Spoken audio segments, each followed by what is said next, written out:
Unit 12. Turning Points.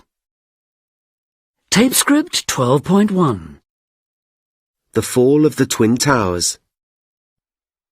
The day started much like any other day. I got on the subway. We came across the bridge, and I remember noticing what a lovely day it was with the bright blue sky.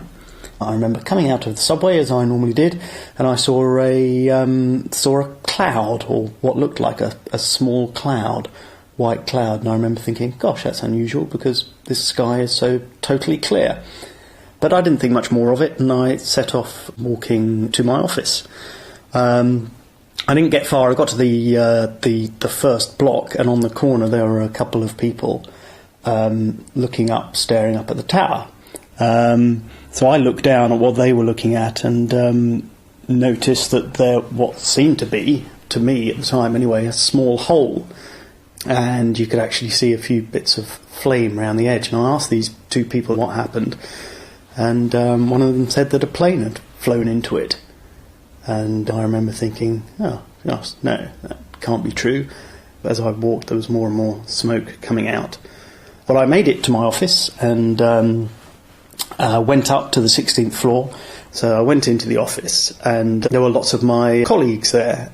Obviously, there was a lot of sort of confusion. And so I went to one of these offices with the clearest view and looked out, and I remember thinking, gosh, I don't remember that. There's a hole in the other side. Quite a few people who were in the office earlier than me that morning, they'd seen both of them. They started telling me about this second one that went down the river and sort of exploded towards them because it came from the south. Soon you could start to see they obviously started to evacuate, and there were just thousands of people walking straight up towards us and just pouring up towards us. I tried to phone family and friends, but none of the phones seemed to work, so I sent out an email. That seemed to be the one thing that was still working. I couldn't speak to any of my family in England. I did speak to my wife once when I first got in and told her to wake up and turn on the television and see what was happening. I was unable to get through to her after that. The sort of surreal goings on, sending these emails backwards and forwards about what was happening outside my very window.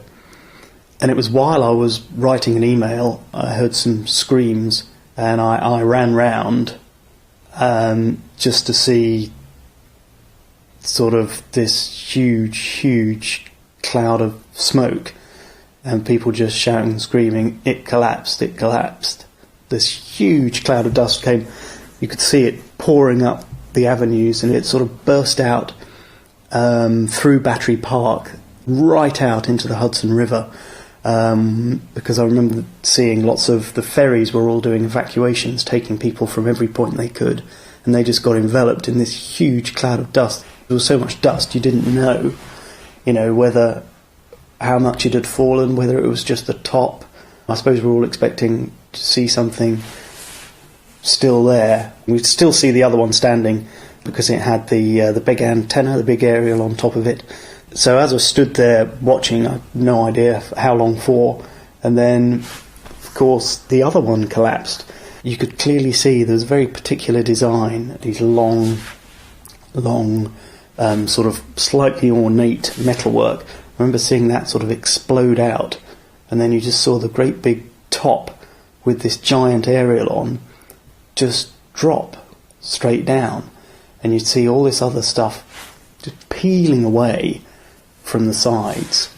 You could see just each corner of it peeling back, and this giant top just smashing down through it. And obviously there was all the dust and everything, and more screaming.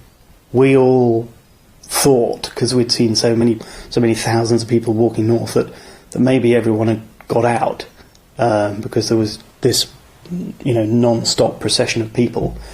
In fact, I think our brains didn't even think about the fact that there were people inside it. You just sort of looked at it as a building, and you just assumed that there was no one in it.